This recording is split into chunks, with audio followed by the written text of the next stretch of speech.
just you. Bab 1006, kebisingan di antara keduanya langsung menarik perhatian Xiao Changkun. Dia menatap ibunya, terdiam karena terkejut. Setelah beberapa saat, dia bertanya kepada Ye Chen, menantu yang baik, apakah itu ibuku? Aku tidak salah, kan? Petik 2, Ye Chen tersenyum tipis, ayah, kamu tidak salah, memang benar orang tuanya. Xiao Changkun dia berseru, kenapa dia memakai rompi staf? Apakah dia datang ke sini untuk bekerja? Ye Chen mengangguk, kelihatannya seperti ini. Xiao Changkun berkata dengan terkejut, ini salah, bukan Wu Muhai. Apakah keluarga Xiao sudah menyuntikkan modal? Mereka juga membelikan mereka villa mewah kelas 1. Masuk akal jika keluarga mereka seharusnya menjalani kehidupan yang sangat nyaman sekarang. Xiao Changkun tidak tahu apa yang terjadi dalam 2 hari terakhir. Dia bahkan tidak tahu bahwa Malan adalah dia diculik oleh kakak laki-laki dan keponakannya sendiri. Belum lagi Wu Muhai telah memberikan sebagian besar aset keluarga dan menjadi seekor anjing di bawah Hong Wu. Oleh karena itu, wajar jika saya tidak tahu bagaimana situasi keluarga Nyonya Xiao menjadi lebih buruk dalam 2 hari terakhir. Ye Chen berkata pada saat ini, saya mendengar bahwa Wu Muhai tampaknya telah menarik modalnya. Petik 2, menarik modalnya. Xiao Changkun berseru, Wu Muhai ini terlalu tidak dapat diandalkan. Dia hanya menarik modalnya ketika dia mengatakan akan mundur modalnya. Lalu mengapa dia menarik modalnya? Apakah Anda ingin divestasi? Saya yakin dengan asetnya, dia tidak peduli dengan sedikit uang yang diinvestasikan di Xiao Group, kan? Ye Chen mengangkat bahunya dan berkata, dengan tersenyum, kami tidak tahu tentang ini. Saat dia berbicara, dia melihat Zhang Gaifen lagi. Dia menyodok pergelangan kaki wanita tua itu dengan kain pel beberapa kali dan berkata dengan jijik, kamu wanita tua yang jahat, keluar dari ngomong-ngomong, kamu selalu menggangguku mengepel lantai. Wanita tua Xiao tersedak dan berkata, Gaifen, pemimpin supermarket, tolong beri saya tugas yang ditugaskan adalah membantu pelanggan menarik kantong plastik ke sini. Jika saya tidak melakukannya dengan baik, saya akan dipecat. Saya mohon, jangan membuat masalah dengan saya, oke? Zhang Gaifen mendengus, saya sangat menghormati Anda. Milik Anda harus tahu apa yang Anda lakukan pada akhirnya, ini disebut membawanya pada dirimu sendiri. Setelah mengatakan itu, Zhang Gaifen mencibir beberapa kali, mengertakkan gigi dan berkata, sudah kubilang padamu, wanita tua sialan, jangan berpikir bahwa aku bukan apa-apa. Aku seorang wanita pedesaan yang terpelajar, tapi aku adalah orang yang sangat keras kepala. Dan aku khususnya tidak suka orang lain meremehkanku. Tidak masalah meskipun kamu memukulku, tapi kamu tidak boleh menghinaku. Setelah mengatakan itu, dia menyingkirkan mengepel dan mulai dari sana ketika Nyonya Xiao lewat, dia dengan sengaja menabraknya, menjatuhkan Nyonya Xiao ke rak di sebelahnya, menyebabkan dia nyengir kesakitan. Namun, setelah Zhang Gaifen menabraknya, dia berhenti mengganggunya dan mengambil kain pel untuk mengepel lantai di tempat lain. Nyonya Xiao berdiri di sana, merasa sedih semakin dia memikirkannya. Dia berpikir dengan sedih dan marah di dalam hatinya, saya telah tinggal di keluarga Xiao selama bertahun-tahun. Kapan saya diintimidasi seperti ini? Ini sangat tidak masuk akal.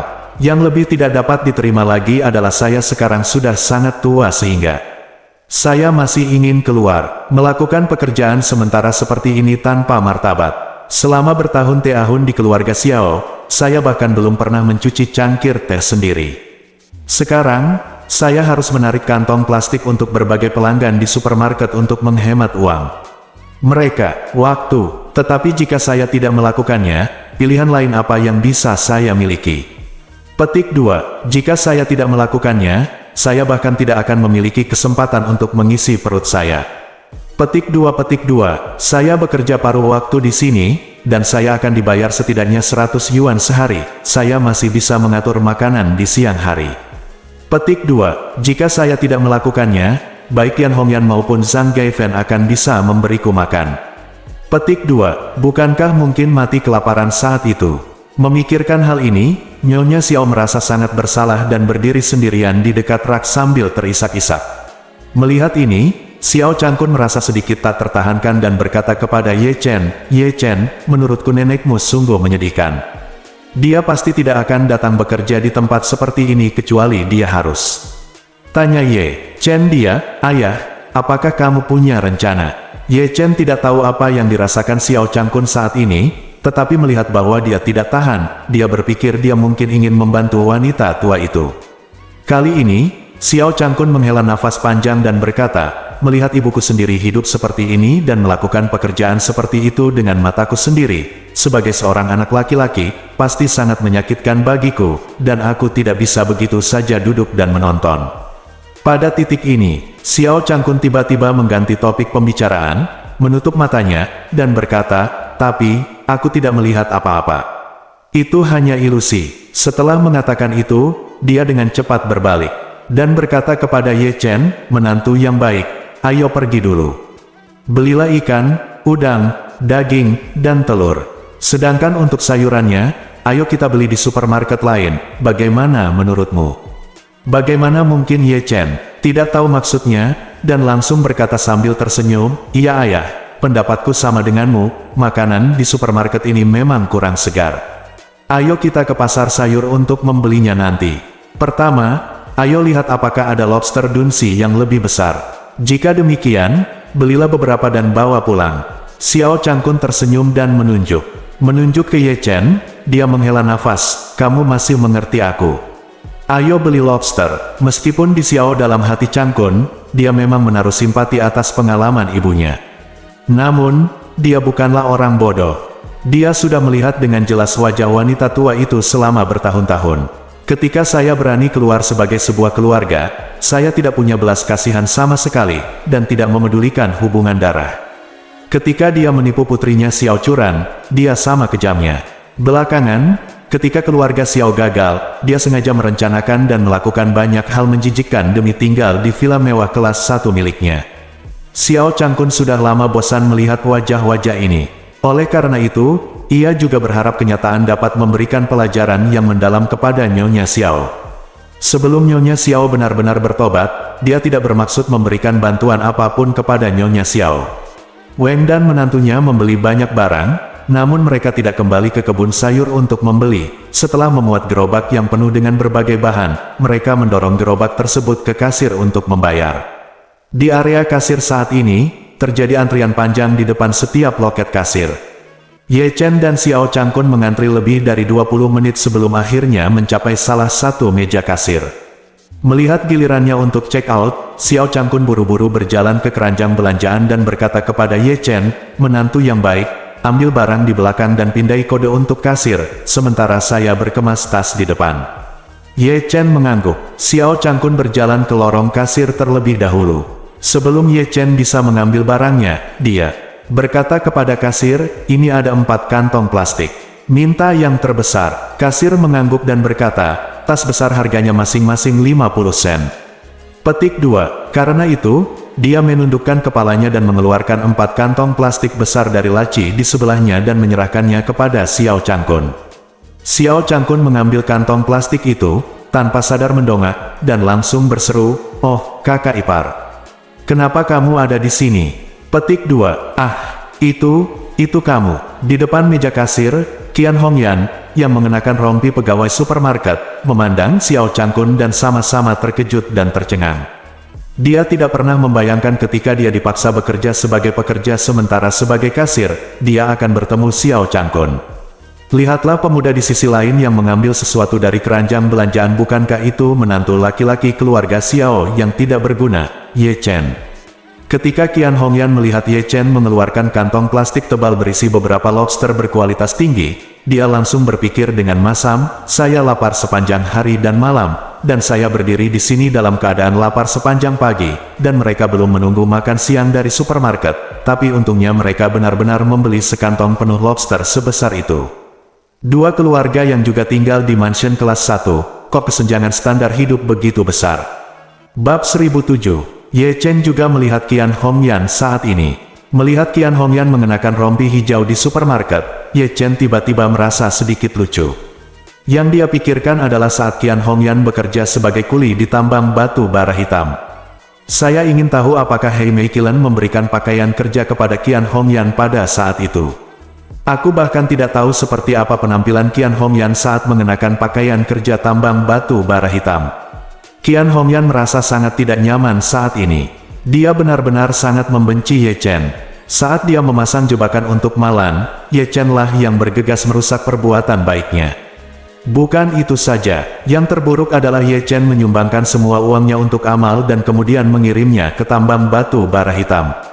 Ketika dia memikirkan saat di tempat pembakaran batu bara hitam, Qian Hongyan merasa sangat tidak nyaman hingga dia ingin mati, dan dia tidak bisa menahan diri untuk tidak berteriak dengan marah, "Sialan Ye Chen. Dialah yang mengirimku ke tempat pembakaran batu bara hitam. Saya menghabiskan berhari-hari di tempat pembakaran batu bara hitam, saya membayar begitu banyak, tetapi yang saya dapatkan hanyalah penyakit menular seksual dan seorang anak. Jika bukan karena dia, bagaimana saya bisa begitu sengsara hari ini?" Semakin dia memikirkannya, semakin dia mengertakkan gigi pada Ye Chen. Oleh karena itu, ketika dia melihat Ye Chen datang untuk membeli sesuatu, dia langsung berkata dengan wajah dingin, "Tolong ganti kasir, layanan saya ditangguhkan di sini." Ye Chen tidak marah, dan berkata sambil tersenyum, "Bibi, bukan. Bukankah kamu jelas-jelas menindas orang jujur? Kami mengantri begitu lama sebelum kami sampai di depan. Begitu banyak orang yang sudah check out dan pergi. Kenapa layanannya dihentikan ketika kami sampai di sini?" Petik 2. Qian Hongyan berkata dengan marah, "Aku ingin istirahat, tapi penangguhan layanan tidak akan berhasil. Apakah menurutmu supermarket ini milikmu juga? Ikuti aku ke sini dan berkicau. Biar ku beritahu, aku tidak akan menikahimu hari ini. Kamu boleh menikah dengan siapapun kamu mau, tapi kamu tidak bisa melakukannya di sini." Xiao Changkun tidak melakukannya. Puas, dengan sedikit amarah, dia berkata, "Kakak ipar, kamu bertindak terlalu jauh. Kami adalah pelanggannya di sini, dan pelanggannya adalah Tuhan. Anda adalah kasir di sini, dan Anda hanya perlu melayani Tuhan dengan baik. Mengapa Anda masih mengikuti saya? Apakah kita sedang mengudara?" Ketika Qian Hongyan mendengarnya berkata bahwa dia ingin melayaninya sebagai Tuhan, dia langsung menjadi marah dan berteriak keras, "Xiao Changkun, bagaimanapun juga aku adalah adik iparmu. Seperti kata pepatah, kakak ipar itu seperti seorang ibu, dan saudara ipar itu seperti seorang ibu. Nak, kamu sebenarnya memintaku untuk melayanimu. Apakah kamu memiliki rasa hormat terhadap yang tua dan mencintai yang muda di hatimu? Keluar dari sini, jangan ganggu aku di sini." Xiao Changkun segera meledak dan berseru, "Kamu masih punya kakak ipar? Bu, wanita jalan bau sepertimu layak mengucapkan 4 kata ini kepadaku." Qian Hongyan membuang pemindai kode QR di tangannya dan berteriak dengan marah, "Xiao Changkun, siapa apa yang kamu sebut wanita jalan bau?" Nah, Xiao Changkun mengerutkan bibirnya, "Bagaimana denganmu? Tidak bisakah?" Qian Hongyan berkata dengan getir, kamu, jika kamu berkata satu hal lagi, aku akan mencakar wajah lamamu hingga berkeping-keping." Pada saat ini, seorang pria berseragam lengkap berteriak dengan marah, "Saluran 8, apa yang kamu lakukan? Mengapa kamu meneriaki para tamu?" Qian Hongyan segera terkejut. "Ketika saya melihat ke atas, saya melihat bahwa itu adalah manajer bagian kasir. Dia takut menyinggung pemimpin supermarket dan diusir, jadi dia buru-buru menjelaskan sambil tersenyum, 'Maaf, manajer, saya bertemu dengan kerabat saya sendiri, jadi saya membuat lelucon.' Setelah itu, dia menunjuk ke arah Xiao Changkun dan berkata, 'Nama pria ini adalah Xiao Changkun. Dia adalah saudara kandung suamiku dan saudara ipar kandungku, tidak apa-apa.'" Petik 2. Setelah mendengar ini, ekspresi manajer departemen kasir sedikit melembut. Akhir-akhir ini terjadi kekurangan kasir di supermarket. Manajer kasir seringkali merasa khawatir ketika melihat banyak pelanggan yang mengantri untuk check out. Bahkan banyak pelanggan yang menelepon grupnya untuk mengeluh karena waktu check out yang terlalu lama, yang membuatnya sangat gelisah. Awalnya, Qian Hongyan sedang mencari pekerjaan hari ini, dan dia melamar pekerjaan sambilan dengan gaji 100 yuan sehari. Namun, setelah mengobrol sebentar, dia mendengar bahwa Qian Hongyan telah kuliah, jadi dia memintanya untuk mencoba menjadi kasir. Pekerjaan kasir tidak melelahkan, dan itu 150 sehari, yang berarti 50 lebih banyak daripada pekerjaan serabutan, jadi Qian Hongyan tentu saja setuju dengan gembira. Jika tidak ada masalah, manajer secara alami bersedia membiarkan Qian Hongyan terus bekerja, tetapi jika dia berani mengutuk pelanggan di meja kasir, maka orang ini pasti tidak akan dipertahankan. Untung saja dia sedang bercanda dengan kerabatnya, jadi tidak ada yang perlu dikritik. Jadi, manajer mengingatkan, Anda tetap harus memperhatikan dampaknya di tempat kerja, dan kerabat Anda tidak boleh bercanda di tempat kerja.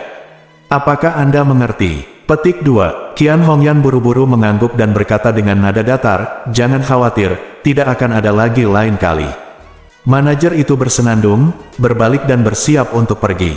Pada saat ini, Xiao Changkun berkata, "Hei, apakah kamu manajer di sini?"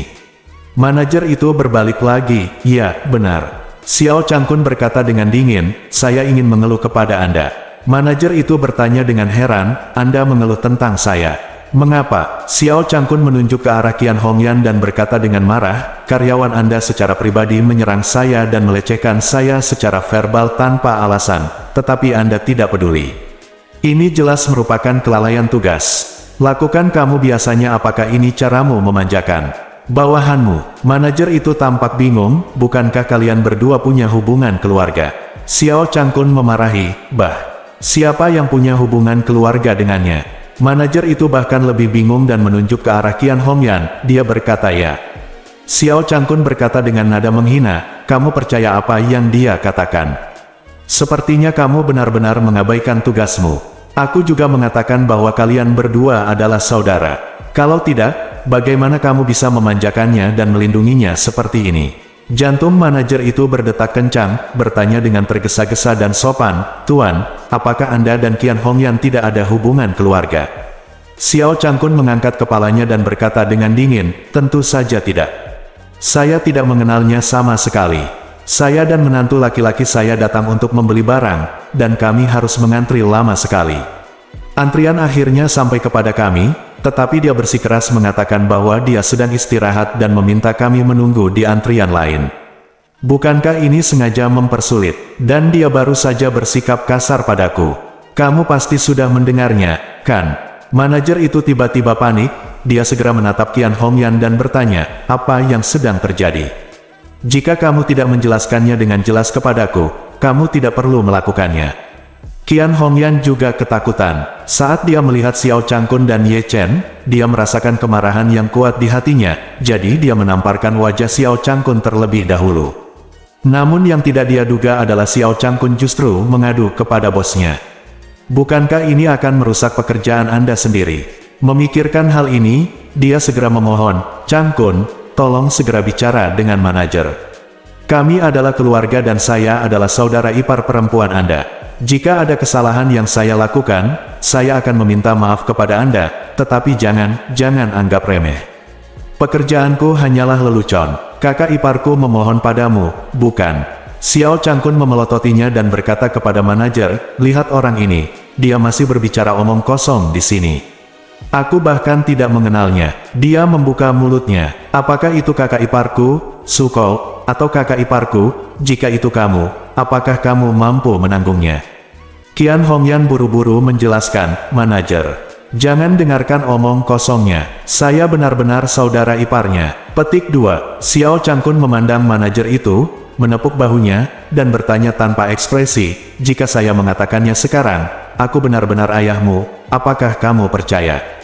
Bab 1008. Ketika manajer kasir supermarket mendengar ini, dia langsung mengerti.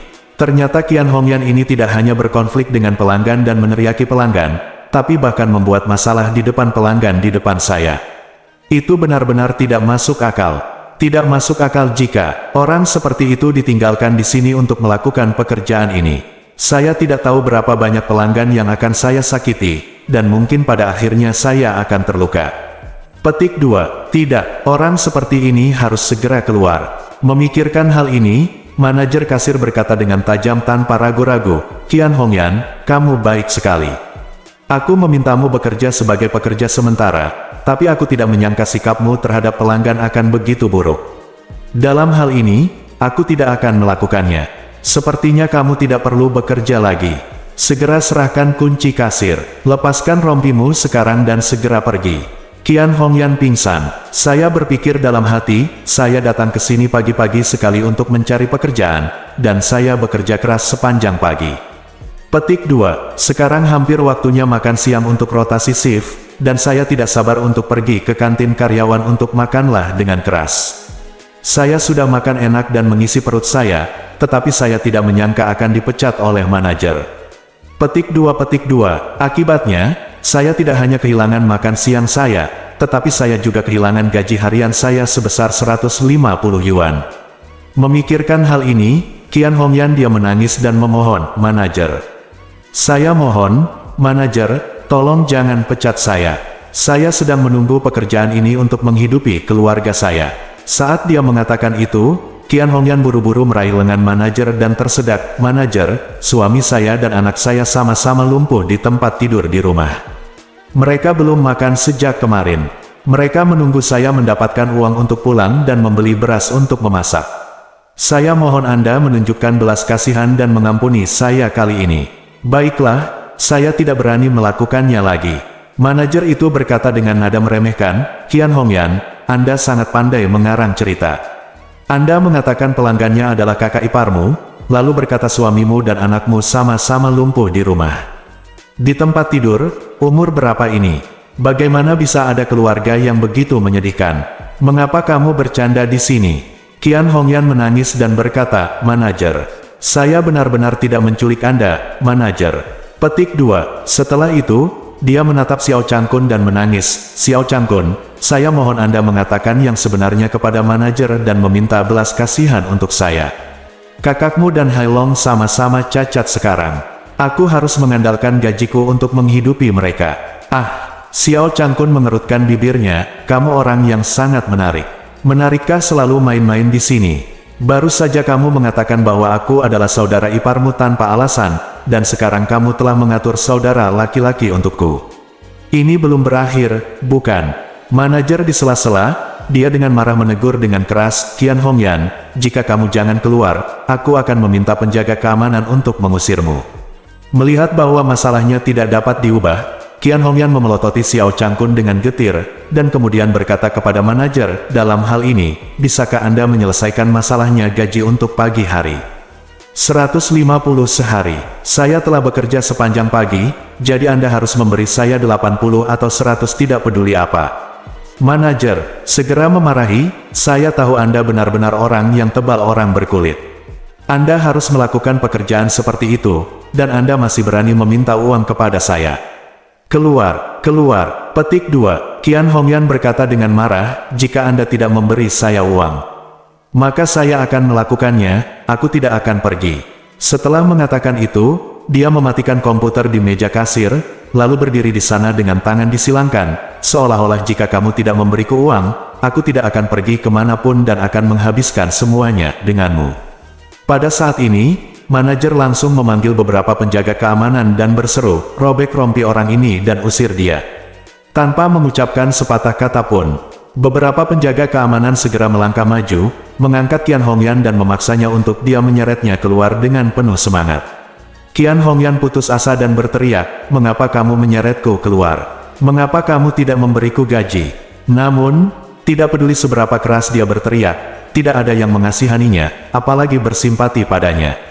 Melihat Qian Hongyan diseret keluar dari supermarket, manajer berkata kepada Ye Chen dan Xiao Changkun dengan ekspresi bersalah di wajahnya, "Kalian berdua, saya benar-benar minta maaf atas masalah ini. Ini adalah kesalahan saya dalam mempekerjakan orang. Saya minta maaf kepada kalian berdua." Xiao Changkun, dia mengangguk dan berkata, "Ini bukan salahmu dalam masalah ini, tetapi kamu juga bertanggung jawab.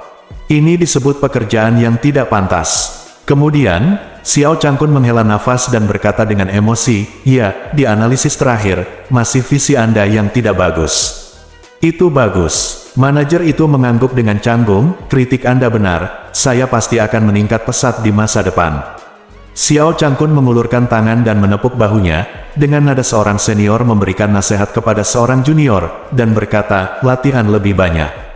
"Ya, ya, ya." Manajer terus mengangguk, lalu buru-buru memanggil kasir yang baru saja kembali dari makan untuk berganti shift, dan berkata, "Sang Xiaoli, cepat dan lunasi tagihan untuk kedua pelanggan ini, kamu telah menunda mereka untuk waktu yang lama." Kasir dengan cepat berlari, menyalakan komputer, dan membayar Ye Chen dan Xiao Changkun. Wang dan menantunya meninggalkan supermarket dan langsung menuju ke pasar grosir sayuran yang relatif besar di kota Ling, sedangkan Nyonya Xiao dan Qian Hongyan tidak ambil hati. Setelah Qian Hongyan diusir dari supermarket, dia tidak makan nasi selama puluhan jam, dia sangat lapar hingga dia merasa pusing, dadanya menempel di punggungnya, dan dia hampir pingsan. Dia benar-benar tidak punya tenaga untuk mencari pekerjaan sementara lainnya, jadi dia tidak punya pilihan selain berjalan pulang. Begitu dia kembali ke Villa Yipin Mansion, Qian Hongyan duduk di sofa, bahkan tidak memiliki kekuatan untuk mengangkat kelopak matanya. Xiao Weiwei, yang selama ini merawat Xiao Changqian, Xiao Hailong dan putranya di rumah, mendengar gerakan di lantai bawah dan buru-buru turun untuk memeriksa. Dia melihat Qian Hongyan setengah terbaring di sofa dan bertanya dengan heran, bukankah, apakah kamu tidak keluar untuk mencari pekerjaan?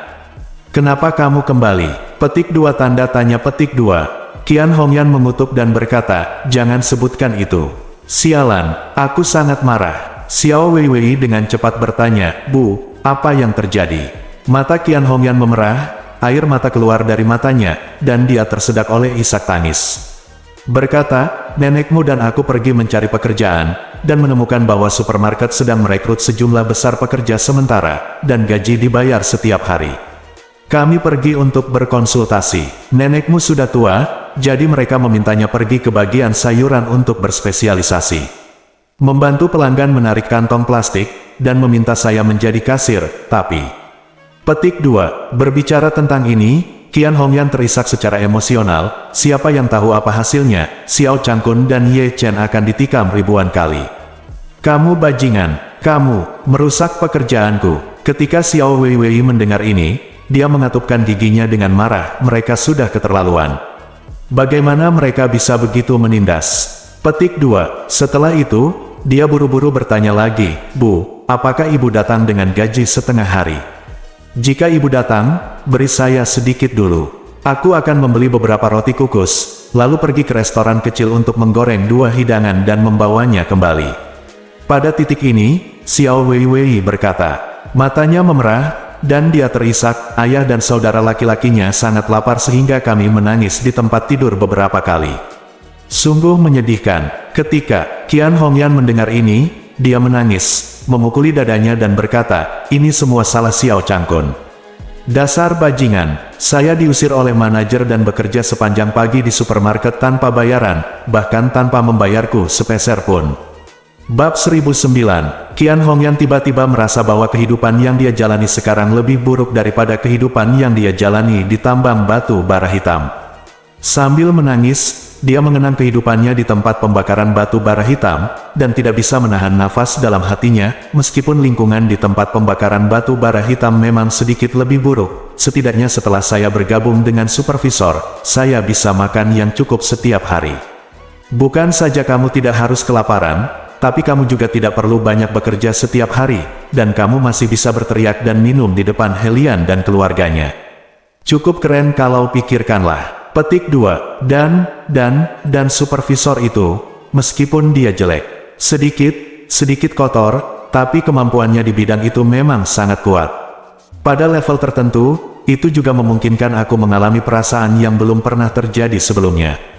Memikirkan hal ini, Qian Hongyan menghela nafas dan menangis kepada Xiao Weiwei di sampingnya. Weiwei, menurutmu kehidupan seperti apa yang dijalani keluarga kita? Itu satu atau lain hal sepanjang hari. Bahkan sedikit uang yang kami miliki hilang, dan sebuah perusahaan juga bangkrut. Sekarang kami tinggal di rumah orang lain. Tidak ada orang yang gagap di villa kami. Kapan kehidupan seperti ini akan berakhir? Xiao Weiwei tidak dapat membantu tetapi menitikkan air mata dan tersedak. Saya tidak mengerti. Keluarga kami hidup dengan sangat baik sebelumnya, semuanya berjalan baik. Saudara Yunfei dan saya juga memiliki hubungan yang baik, dan kami akan menikah, tetapi tiba-tiba keadaan menjadi semakin buruk setiap hari. Qian Hongyan menghela nafas dan berkata, aku harus pergi ke kuil untuk beribadah lain kali. Selamat tinggal, jika ini terus berlanjut, hidupku akan dalam masalah. Kata Xiao Weiwei, kalau dipikir-pikir baik-baik sekarang, keluarga kami mulai mengalami nasib buruk, dan sepertinya itu dimulai setelah ulang tahun nenek. Qian Hongyan bertanya dengan heran, kapan ulang tahunmu dirayakan? Xiao Weiwei berkata, terakhir kali. Pada pesta ulang tahun terakhir, saudara Yunfei memberi nenek sebuah budak giok di sungai untuk mengejar Xiao Curan. Zhang Wenhao bahkan mengirim seseorang untuk memberi nenek jimat Buddha giok. Petik 2. Qian Hongyan mengangguk, saya ingat, jimat giok Zhang Wenhao bernilai banyak uang, dikatakan bernilai 3 hingga 4 juta. Berbicara tentang ini, Qian Hongyan menghela nafas dengan menyesal, sayang sekali. Jimat Buddha giok itu, bersama dengan milik nenekmu perhiasan antik lainnya, disita oleh bank. Xiao Weiwei berkata, di pesta ulang tahun itu, Ye Chen bahkan meminta nenek untuk meminjam uang, dia bilang dia akan merawat Bibi Li dari rumah kesejahteraan. Apakah kamu ingat? Ingat, Qian Hongyan mengertakkan gigi dan mengutuk, Ye Chen yang bau itu meminjam uang. Di pesta ulang tahun, dia benar-benar berani, dan akhirnya dimarahi oleh nenekmu dan keluar dari sini. Aku merasa senang hanya dengan memikirkannya. Xiao Weiwei berkata, saya tidak bermaksud mengatakan ini, saya hanya ingin mengatakan bahwa saya selalu merasa bahwa sejak malam itu, keluarga kami tidak beruntung. Petik 2. Benarkah? Qian Hongyan mengerutkan kening dan bertanya dia, apa hal sial yang pertama? Xiao Weiwei berkata dengan tergesa-gesa, hal pertama adalah sehari setelah pesta ulang tahun. Saya dan saudara Yun Fei pergi ke M Grand Group untuk mengirim undangan ke Wang Dongsui, wakil ketua dari M Grand Group, dan juga mencoba menjalin hubungan, tetapi dia bertemu Ye Chen di lantai bawah M Grand Group. Petik 2. Ye Chen. Qian Hongyan bertanya, Ye Chen apa yang dilakukan Chen? Xiao Weiwei berkata, Ye Chen mengatakan dia melamar pekerjaan di M Grand Group, dan kemudian saudara Yun Fei dan saya menertawakannya, dan kemudian sesuatu yang aneh terjadi. Petik 2. Apa yang aneh? Apa yang terjadi? Xiao Weiwei berkata, saudara Yun Fei dan saya pergi ke atas untuk menemui Wang Dongsui, tetapi Wang Dongsui tidak melihat kami, dan meminta seseorang untuk memberitahu kami bahwa Di Hao Group tidak akan bekerja sama dengan sampah berkualitas rendah seperti kami. Kemudian saudara Yun Fei juga saya dipukuli oleh penjaga keamanan M Grand Group. Petik 2. Setelah itu, Xiao Weiwei menambahkan, setelah itu, M Grand Group mengakhiri kerjasama dengan saudara Yun Fei dan keluarganya. Ayah dan paman saudara Yun Fei sangat marah. Sejak saat itu, saudara Yun Fei secara bertahap menjadi jauh dari saya, dan kemudian pamannya Wang Zenggang menjadi sangat dekat dengan Ye Chen karena alasan yang tidak diketahui, dan bahkan memberi Ye Chen villa besar di sebelahnya. Lalu, Xiao, curan kontrak yang dinegosiasikan dengan M Grand Group dihentikan oleh M Grand Group karena dari ingkar janji nenek. Sejak saat itu, keluarga kami mulai terpuruk. Petik 2. Zhang Wenhao mengejar Xiao Curan, dan keluarganya bangkrut. Seluruh orang juga menghilang tanpa alasan. Gao Junwei dari Gao keluarga juga mengejar Xiao Curan, tetapi menghilang bersama ayahnya Gao Jianjun. Keluarga Gao masih menawarkan hadiah besar untuk menemukan keberadaan mereka. Petik 2. Xiao Yiqian datang ke rumah kami, saya awalnya ingin menghidupi keluarga kami, tetapi saya dipukuli oleh Ye Chen. Saya tidak hanya kehilangan kemampuan saya untuk menjadi seorang pria, tetapi saya juga kembali ke Jinchen dengan putus asa. Petik 2. Xiao Yiqian kemudian memberikan saya kepada Wei Changming, dan Wei Changming juga meremehkan saya. Ye Chen, ternyata Wei Changming dan ayahnya juga telah menghilang, dan kini perusahaan tersebut telah diwarisi oleh anak haramnya, dan kudengar mereka berdua sedang menggali ginseng di kaki Gunung Baisan. Aku tidak tahu apakah itu benar atau tidak. Qian Hongyan, aku sangat lapar hingga dadaku menempel di punggungku. Ketika aku mendengar ini, aku tiba-tiba duduk, membanting meja kopi, dan berteriak dengan marah, wanita jalang itu, Ye Chen. Dialah yang pertama kali mengirim saya ke tambang batu bara hitam. Brengsek, menurutku, dialah dalang dibalik semua ini. Xiao Weiwei buru-buru bertanya padanya, Bu, apakah menurutmu Ye Chen ini menyembunyikan kekuatan? Kalau tidak, bagaimana dia bisa memiliki pengaruh yang begitu besar dan tidak ada yang bisa menjadi lawannya? Kekuatan. Qian Hongyan mengerutkan bibirnya dan berkata dengan nada menghina, anak yatim piatu itu, kekuatan apa yang dia miliki? Dia bahkan tidak pantas menyebutkan kekuatan. Xiao Weiwei bertanya balik, lalu bagaimana dia bisa membuat begitu banyak orang besar menghormatinya? Ini membuktikan kalau dia pasti masih mempunyai beberapa kemampuan yang belum kita ketahui. Qian Hongyan mengertakkan gigi dan berkata, satu-satunya keahliannya adalah menipu. Xiao Wei menggelengkan kepalanya dan berkata, saya pikir dia pasti benar-benar mampu, kalau tidak mungkin begitu banyak orang besar tertipu olehnya. Kemudian, Xiao Wei berkata dengan serius, mungkin saja dia benar-benar tahu sesuatu tentang Feng Shui. Mungkin dia menggunakan Feng Shui untuk menipu kita di belakang layar, sehingga keluarga kita akan semakin tidak beruntung. Qian, Hongyan tiba-tiba membelalakan matanya dan berseru, apa yang kamu katakan sepertinya masuk akal. Dia pasti menciptakan taktik Feng Shui semacam itu untuk kita, membuat kita semakin tidak beruntung dan dia menjadi semakin hebat. Xiao Weiwei mengangguk dengan cepat dan berkata, saya pikir mungkin itulah yang terjadi. Kalau tidak, bagaimana mungkin dia, seorang menantu yang datang ke rumah dengan membawa seikat pakaian, tiba-tiba menjadi begitu kuat? Bu, kita harus memikirkan caranya. Qian Hongyan berkata dengan wajah sedih, apa yang bisa saya lakukan? Kami bahkan tidak punya makanan untuk dimakan sekarang. Jika kami ingin bersaing dengan keluarga Ye Chen, setidaknya kami harus memiliki pendukung. Xiao Wei buru-buru berkata, saya tidak berbicara tentang melawan Ye Chen, Bu.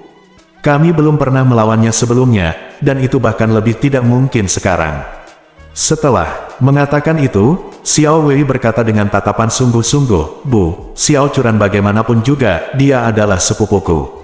Apapun yang terjadi pada Ye Chen, dia tetaplah sepupu iparku. Sebaiknya kita mengambil inisiatif untuk menunjukkan kebaikan kita padanya dan kemudian meminta mereka membantu kita. Jika tidak berhasil, aku bisa saja menjadi simpanan Ye Chen. Petik 2, Bab 1010. Qian Hongyan langsung cemas ketika dia mendengar Xiao Weiwei berkata bahwa dia bersedia menjadi simpanan Ye Chen. Dia berseru, Weiwei, apakah kamu gila? Tidak baik bagimu menjadi simpanan bagi siapapun. Jika kamu harus menjadi simpanan seperti itu, bagaimana dia bisa layak untukmu? Xiao Weiwei menghela nafas dan berkata dengan lemah, Bu, sekarang aku benar-benar merasa bahwa Ye Chen sebenarnya adalah orang yang cukup baik. Dia tampan, bertanggung jawab, dan memiliki karakter yang baik. Dia jauh lebih baik daripada Wang Yunfei. Apa yang kamu bicarakan? Qian Hongyan memelototi dia dan berseru, adapun sutra gantung Ye Chen yang bau. Aku bahkan tidak layak membawa sepatumu. Xiao Weiwei berkata sambil tersenyum pahit, bagaimana mungkin aku tidak tahu apa yang terjadi denganku di masa lalu hampir setahun. Saya baru mengetahui sebelumnya burung phoenix yang terbang di langit telah anjlok hingga tidak lagi sebagus ayam kampung yang dipelihara di desa. Saat dia berbicara, Xiao Weiwei mulai terisak tak terkendali. Bu, lihat aku sekarang, reputasiku telah benar-benar hancur, bagaimana aku masih bisa bertahan? Adakah pria yang mau melihatku sekali lagi? Melihat wajah Xiao Weiwei yang berlinang air mata, Qian Hongyan memeluk kepalanya dengan sedih dan menghibur, gadis baik, kita tidak boleh berpikir seperti itu, tahu. Ketenaran bukanlah apa-apa, apakah lebih penting menjalani kehidupan yang baik? Setelah mengatakan itu, Qian Hongyan menambahkan, lagi pula, kamu belum pernah bersama beberapa laki-laki. Wang Yunfei adalah satu, Xiao Yiqian adalah yang lain, dan Wei Changming adalah yang lain. Totalnya hanya ada 3, seorang laki-laki. Anda sudah berusia 20-an. Apa bedanya jika Anda telah bersama 3 pria? Berapa banyak gadis-gadis belum lulus perguruan tinggi dan tidur dengan lebih banyak pria daripada kamu? Mereka tidak takut merusak reputasi mereka. Apa yang harus kamu takuti? Petik 2 tanda tanya petik 2. Xiao Wei menangis dan menggelengkan kepalanya, Bu, itu berbeda. Jatuh cinta di perguruan tinggi adalah masyarakat kecil yang tertutup. Tidak peduli apa yang kamu lakukan dan ciptakan dalam 4 tahun. Begitu kamu lulus, siapa lagi yang akan tahu? Petik 2, tapi aku berbeda. Saat aku bersama kakak Yunfei, siapa di kota Ling yang tidak mengetahuinya? Petik 2, kemudian, Xiao Yiqian juga dikenal oleh semua orang di kota. Sejak saat itu, reputasiku hancur, semua orang tahu bahwa aku berkencan dengan seorang pria siapa yang lebih tua dari ayahku, siapa yang masih bisa meremehkanku. Petik 2, belum lagi Xiao Yiqian kemudian menggunakan dia sebagai komoditas dan memberikannya langsung kepada Wei Changming. Masalah ini bahkan lebih memalukan bagi kota Ling. Tidak ada yang tahu. Petik 2, wajah Qian Hongyan dipenuhi rasa sakit, dan dia tersedak oleh isak tangisnya, gadis baik. Aku tidak menyalahkanmu untuk ini, salahkan ibu, salahkan ayah dan nenekmu. Jika kita tidak dibutakan oleh uang, kami tidak akan mengatakan apapun untuk menghentikannya. Kamu mendorongku ke dalam lubang api. Setelah itu, dia mengangkat tangannya dan menamparkan dirinya sendiri. dan berkata dengan marah, "Bu, aku minta maaf padamu. Ibu tidak seorang manusia." Xiao Weiwei buru-buru meraih tangannya dan menangis, "Bu, aku tidak menyalahkanmu untuk ini. Aku melakukannya secara sukarela saat itu. Itu karena aku tidak bisa menerima godaan uang dan ingin mengorbankan diriku demi kemuliaan dan kekayaan. Itu tidak ada hubungannya denganmu, jadi jangan menyalahkan dirimu sendiri seperti ini." Qian Hongyan menangis dan mendesah, "Menurutmu kejahatan macam apa yang telah aku lakukan? Kok bisa bagus hidup telah berakhir seperti ini?" Xiao Weiwei mengangguk berulang kali dan berkata, "Aku tidak bisa menahannya dalam kehidupan seperti ini. Aku terus menanggungnya, dan sejujurnya, selama aku bisa menjalani kehidupan yang stabil sekarang, apalagi menjadi simpanan Ye Chen, meskipun aku adalah pelayan Ye Chen, aku bersedia." Pada titik ini, Xiao Weiwei menangis, "Hari ini, aku benar-benar mulai iri pada Xiao Churan." Petik 2. Pada awalnya, semua orang mengira dia menikah dengan seorang pecundang dan menghancurkan hidupnya. Petik 2. Tapi siapa sangka dia menikah dengan seorang pecundang. Orang tak berguna ini telah setia padanya selama 4 tahun terakhir. Petik 2. Selain itu, orang yang tidak berguna ini telah bekerja keras untuknya, dan telah dipukuli serta dimarahi demi dia. Bahkan jika seluruh dunia menertawakannya, dia tidak akan meninggalkan Xiao Churan bahkan satu langkah pun. Petik 2. Apa itu? Yang lebih terpuji adalah pria seperti sampah ini benar-benar bisa melakukan serangan balik dan menjadi Master Ye yang dihormati semua orang di kelas atas kota Ling. Bukankah ini saham yang sangat potensial? Petik 2. Sekarang lihatlah, pria seperti Ye Chen benar-benar yang paling dapat diandalkan. Adapun Wang Yunfei dan sejenisnya, apa yang dapat mereka lakukan tidak peduli seberapa kaya mereka. Di saat kritis, bukankah sudah waktunya kita terbang saat terjadi bencana?